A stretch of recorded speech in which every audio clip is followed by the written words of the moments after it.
नमस्कार। आज हम ह्यूमन सेटलमेंट्स या मानव बस्तियाँ इसके बारे में बात करेंगे। सबसे पहले अपन समझेंगे कि बस्ती क्या है। सेटलमेंट्स, बस्ती को अंग्रेजी में सामान्यतः सेटलमेंट कहा जाता है। इस शब्द की उत्पत्ति शटल से हुई है। शटल का तात्पर्य सामान्यतः स्थायी जीवन है। इसका अर्थ ये ले सकते हैं कि बैठने, ठहरने तथा कुछ समय के लिए घूमना फिरना बंद करने से भी लगाया जाता है।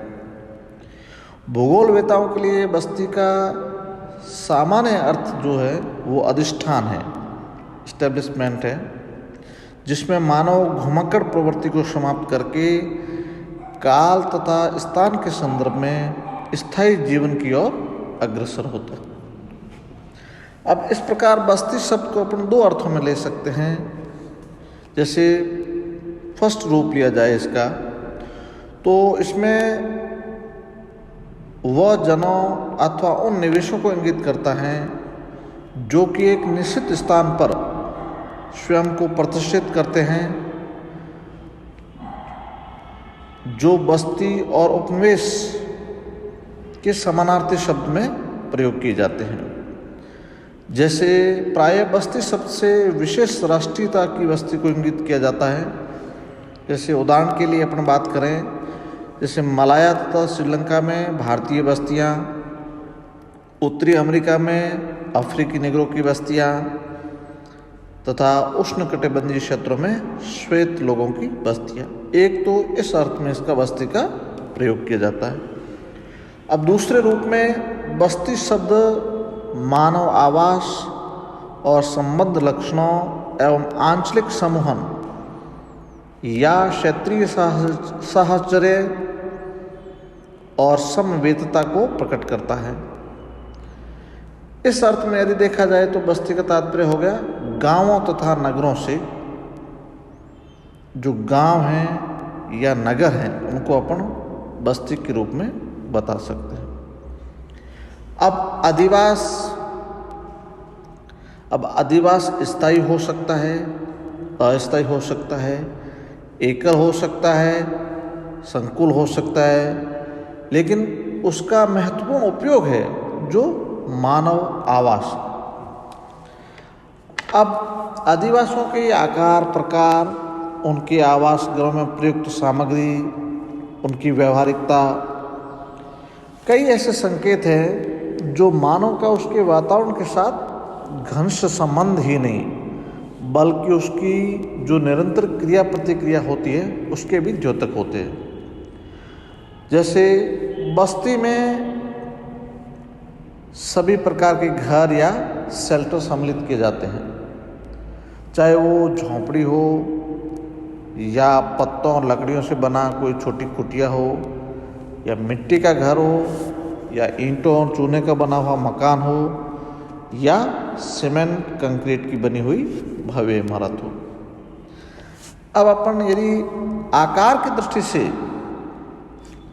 बात करें तो मानवीय बस्ती केवल एक व्यक्ति या एक परिवार का मकान या दो चार परिवारों की बस्ती या बहुत से परिवारों का गांव या बड़ा कस्बा, नगर, महानगर हो सकता है। इस रूप में अपन बस्ती की बात कर सकते हैं। अब बात आती है कि मानवीय बस्तियों का उद्भव कैसे हुआ या विकास कैसे हुआ। तो मानवीय बस्तियां एक दिन में विकसित नहीं हो सकती। इसके पीछे अधिवास काल की एक लंबी अवधि है, जो समय निरंतर चलने से इसका विकास हुआ। यदि अपन बात करें, जैसे मनुष्य की आधारभूत आवश्यकताओं में एक भोजन होता है, वस्त्र है तथा आवास।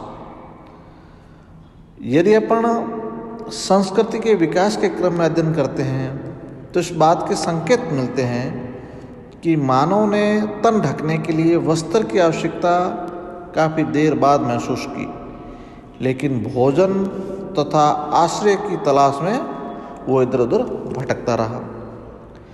मानव अपने आदिम अवस्था में गर्मी सर्दी से बचने के लिए, आंधी तूफान हिंसक जंतु जानवरों से बचने के लिए पर्वतीय गुफाओं का या चट्टानों की दीवारों का सहारा लेता था। वो उस स्थान पे ही रहना पसंद करता था जहाँ उसे भोजन तथा जल का उपलब्ध होता था। अब भोजन के संग्रहण तथा आश्रय की आवश्यकता के इसी अंतर्संबंध के कारण ही बस्तियों का जन्म हुआ। इससे भी उसको बस्तियों में रहने का या उद्भव होने का ये विकास हुआ।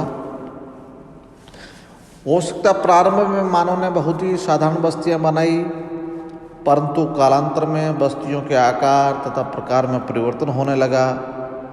इसका कारण यह है कि मनुष्य ने प्राकृतिक तत्वों पर विजय पानी शुरू कर ली और उनके अनुसार अपने आप को ढालना सीख लिया।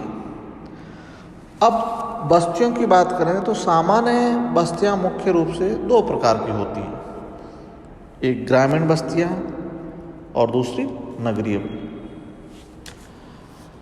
अब ऐतिहासिक दृष्टि से यदि अपन बात करें तो ये बहुत मुश्किल है कि बस्तियों का उद्भव कब आरंभ हुआ,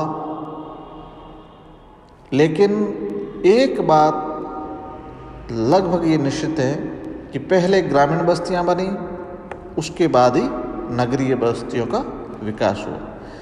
संभवतः ये कहा जाता है या कि विश्व में पहला गांव स्विट्जरलैंड में बना था। अब इस प्रकार से मानवीय बस्तियों का उद्भव या विकास हुआ। अब अपन बात करेंगे रूरल सेटलमेंट या ग्रामीण बस्तियां। अब ग्रामीण बस्तियां होती क्या है, तो ये छोटे आकार की बस्ती होती हैं जिसके निवासी मुख्य रूप से कृषि है, एकत्रीकरण है, पशुपालन है, खनन है, मत्स्य संग्रहण है आदि प्राथमिक क्रियाओं में कार्य में लगे रहते हैं। अब ब्लास ने ग्रामीण बस्तियों के बारे में कहा कि गांव एक परिवार या वंश से बड़ा जन समुदाय। अभी यदि गैलेक्सी की बात करें तो उन्होंने कहा गांव केवल खेतों का समूह ही नहीं बल्कि यह एक निश्चित सामाजिक इकाई है। इस प्रकार ग्रामीण बस्ती को परिभाषित किया जाता है। अब ग्रामीण बस्तियों के भी दो प्रकार हैं।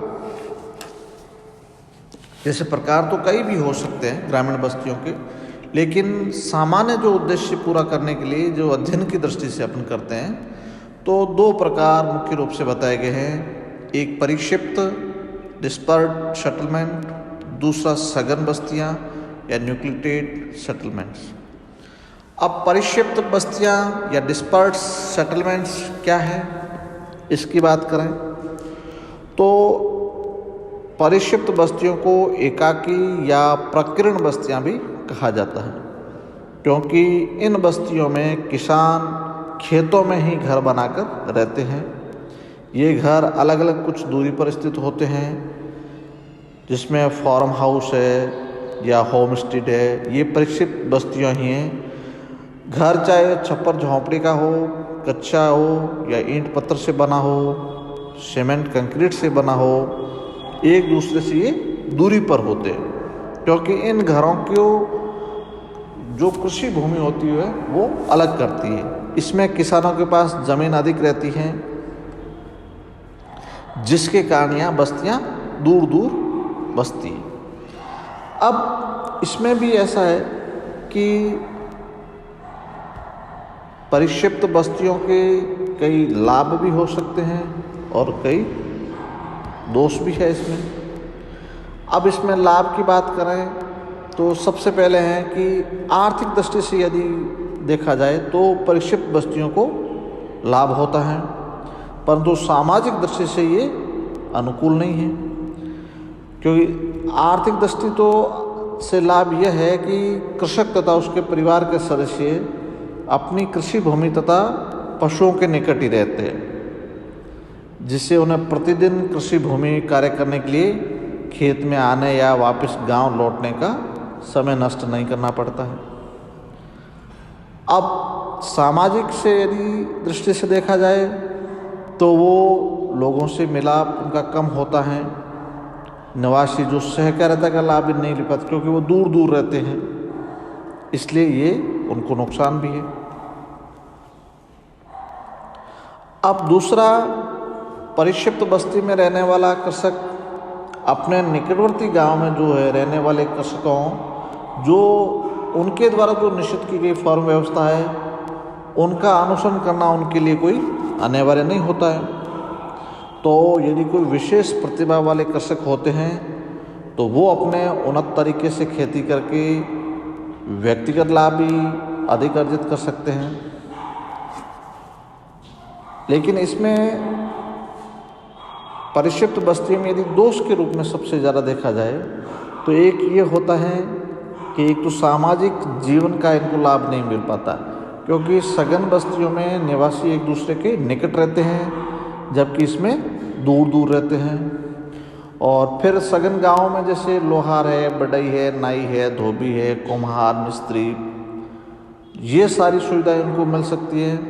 लेकिन परिक्षिप्त बस्तियों के जो निवासी हैं उन्हें ये इन लोगों के साथ व्यवसाय के साथ या मेलजोल रखने के कारण इनको इनकी सेवाओं से वंचित भी रहना पड़ता है। तो ये हो गया परिक्षिप्त बस्तियाँ। अब दूसरा है सघन बस्तियाँ।